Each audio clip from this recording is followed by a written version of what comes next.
Lena had always loved her grandmother's house. The tall, old Victorian home with its creaky floors and vintage furniture was a place where she felt the warmth of family and memories that spanned generations. But after her grandmother passed away, the house became quiet, too quiet for Lena to visit often. It sat there, holding secrets she was too afraid to uncover. When her grandmother's will was read, Lena was left with the house. It wasn't a grand inheritance, but it meant everything to her. She was determined to move back and make it her own, to restore the home that had given her so much comfort. She packed her bags and moved into the dusty old house, her heart both heavy and hopeful. The first few days were spent cleaning, dusting, and trying to make the house livable again. But it wasn't long before Lena noticed something strange. The attic door, which had always been locked, was now ajar. She had never been allowed up there as a child, and her grandmother had always kept it locked, telling her it was full of old junk and nothing worth seeing. But now, that door, which once seemed so forbidden, beckoned her. Lena hesitated, standing at the foot of the stairs that led up to the attic. The old wooden door creaked slightly, as if inviting her in. Her grandmother's voice echoed in her mind, "Stay away from the attic, Lena." But that voice was long gone, replaced by the curiosity that now clawed at her. With a deep breath, Lena stepped toward the stairs. Her heart pounded in her chest, as though the house itself was watching her. The floorboards groaned beneath her feet as she ascended the stairs, the dim light from the hallway barely penetrating the darkness at the top. She pushed open the door, and the air felt thick with dust and age.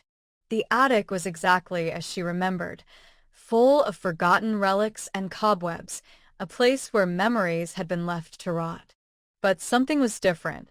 At the far corner, barely visible in the gloom, was a large trunk. It wasn't something Lena recognized. She stepped closer, wiping away layers of dust and cobwebs. There it was, an old wooden chest with strange symbols carved into the side. She felt an icy shiver run down her spine. What was this doing in her grandmother's attic?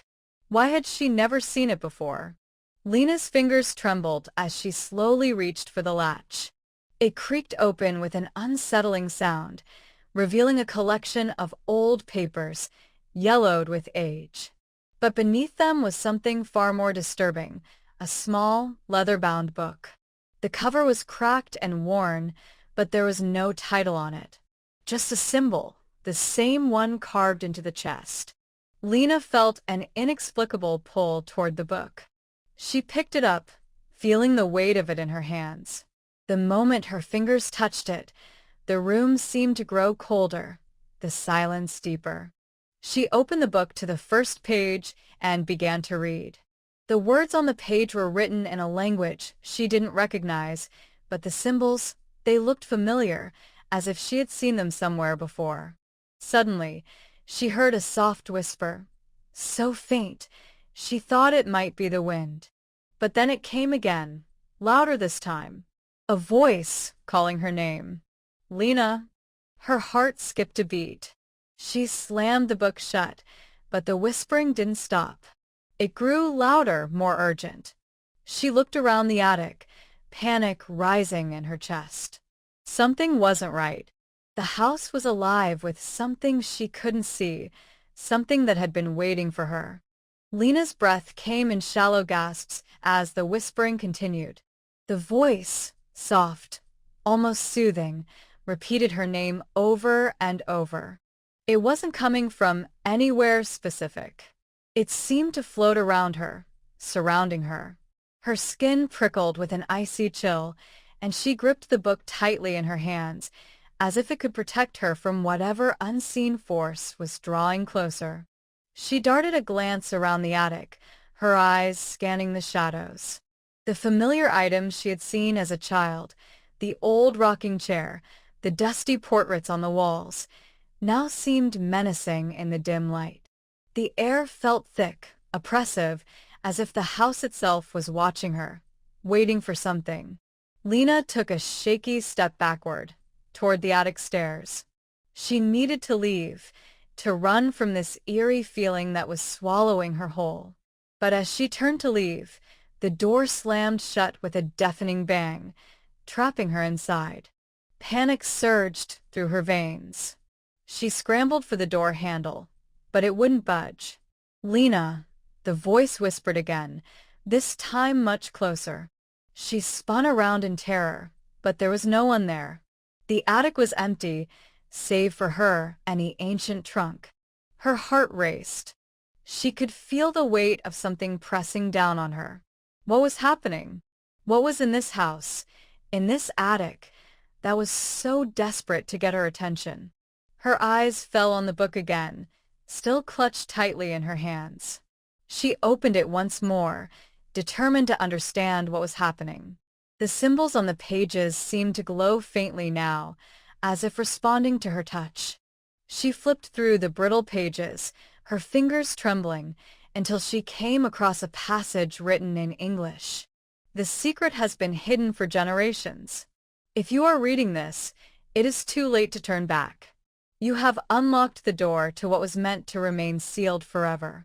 The blood of the house runs through your veins, Lena. You are the one it calls to." Lena froze, her mind racing. The blood of the house? What did that mean? Her grandmother had always said that their family had deep roots in the area, that they had lived in this house for generations. But she had never heard anything like this.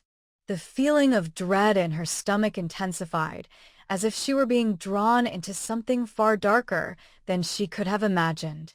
Her fingers traced the words as if they held the answers. But the more she read, the more her surroundings seemed to change. The shadows in the corners of the attic lengthened, twisting like dark tendrils. The air grew colder, and the whispers around her grew louder, more frantic. Suddenly, Lena felt a cold hand on her shoulder. She spun around, her heart leaping into her throat. There was no one there. The room felt suffocating now. She couldn't breathe, couldn't think. Her legs trembled, and she sank to her knees in front of the trunk. The book slipped from her hands and landed with a thud on the floor. "Why now?" she thought. "Why me?" She reached for the trunk again, unable to stop herself. Her hands trembled as she pried it open, the hinges creaking in protest. Inside, there was a collection of old photographs, some torn and faded. She picked them up, feeling the weight of history in her hands. One photograph caught her eye. It was of her grandmother, but there was something different about her. Her eyes were wild, filled with fear, as if she had seen something she couldn't escape. Lena turned the photo over, and there, written in barely legible handwriting, were the words, "They were always watching. He will come for you too." The whispers intensified, now a cacophony of voices, all speaking at once, urging her to run. But there was nowhere to go.